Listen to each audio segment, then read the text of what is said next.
अस्सलाम वालेकुम, वेलकम करते हैं आपका किचन विद अम्मी में। जी तो आज हम लेकर आए आपके लिए बहुत ही ज़बरदस्त किस्म की ये लॉन्ग फ्राइज़, जो कि बहुत ही ऊपर से क्रिस्पी और अंदर से बिल्कुल क्रीमी सा फ्लेवर्ड इसके अंदर आपको फील होगा जब आप खाएंगे। जो कि आजकल बहुत ज़्यादा वायरल रेसिपी है, बच्चों को बहुत ज़्यादा पसंद आ रही है। तो रेसिपी को लाइक शेयर सब्सक्राइब ज़रूर कीजिएगा। चलिए रेसिपी को स्टार्ट करते हैं। यहाँ पर हमने देखिए फ्राइज़ के लिए, लॉन्ग फ्राइज़ के लिए यहाँ पर हमने ले लिए आधा किलो आलू, जिसको बॉईल कर हमने स्ट्रेनर में रख दिया था ताकि उसका पानी अच्छे से खुश्क हो जाए, और इनका हमने छिलका उतार लिया। अब इसको हम डाल देंगे यहाँ पर एक बड़े सरफेस पर, और यहाँ पर इसको हम कर लेंगे मैश।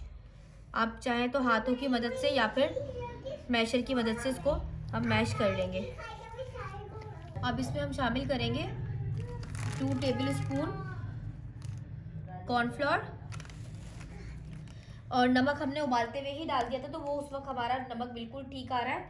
और थोड़ी सी इसमें हम सफ़ेद मिर्च, बहुत ज़्यादा इसको स्पाइसी नहीं बनाएंगे, और थोड़े से फ्लेवर के लिए इसमें हम 1 टीस्पून, हाफ टी स्पून से भी कम 1/4 टीस्पून इसमें हम गार्लिक पाउडर मिलाएंगे बस। अब इसको हम अच्छे से मिक्स कर लेंगे। ये देखिए, सबसे पहले हमने यहाँ पर नीचे क्लिंग बिछा ली है।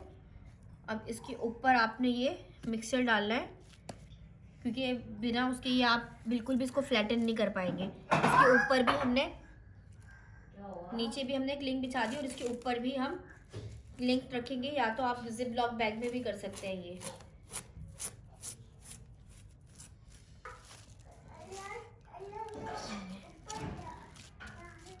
अब इसको रोलिंग पिन की मदद से देखें इस तरीके से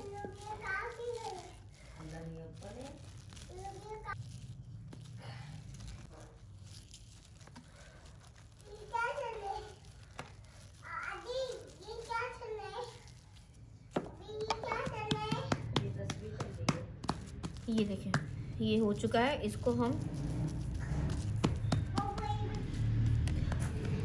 सब तरीके से बिल्कुल बराबर का हमने इसको बेल लिया है। ये कितने अच्छे तरीके से हमारा बेल चुका है। अब इसके ऊपर से क्लिंग हटाएंगे हम।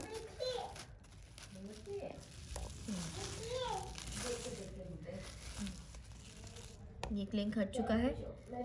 अब इसको हम कट कर लेंगे। मैदा लगा देंगे ताकि जो है ना कट करने में आसानी हो।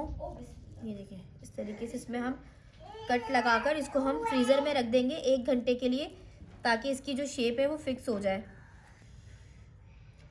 इसमें हमने कट लगा लिया। अब इसको 1 घंटे के लिए हम फ्रीज़र में रख देंगे ताकि इसकी जो शेप है वो फिक्स हो जाए। ये आपने बहुत ज़्यादा गर्म तेल में ही डालनी, क्योंकि एकदम ये डालते ही जो है ना, वरना तेज़ कलर पकड़ लेंगी।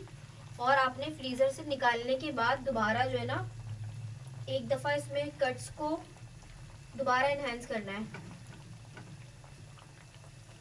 थोड़ी सी टर्न भी हो जाए, क्योंकि हमारा फ्राइंग पैन छोटा है। थोड़ी सी टूट भी जाए तो नो इशू।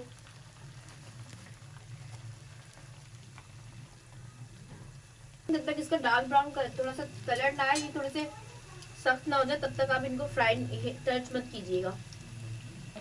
जी नाज़रीन, ये देखिए कलर आ चुका है। अब हम कर देंगे चूल्हा आहिस्ता और इनको डिश आउट कर लेंगे। बहुत चार से इसको सेंटर से पकड़ के आप डिश आउट कीजिएगा, क्योंकि बहुत नाजुक है ये। जी नाज़रीन, ये देखिए हमारी लॉन्ग फ्राइज़ बिल्कुल रेडी है। बहुत ही क्रिस्पी और अंदर से क्रीमी बनी है। हमारी इस रेसिपी को ज़रूर लाइक एंड सब्सक्राइब शेयर ज़रूर कीजिएगा। इंशाल्लाह ताला मिलते हैं आपके साथ नेक्स्ट वीडियो के अंदर। जब तक के लिए अपना ख्याल रखिएगा। अल्लाह हाफिज़।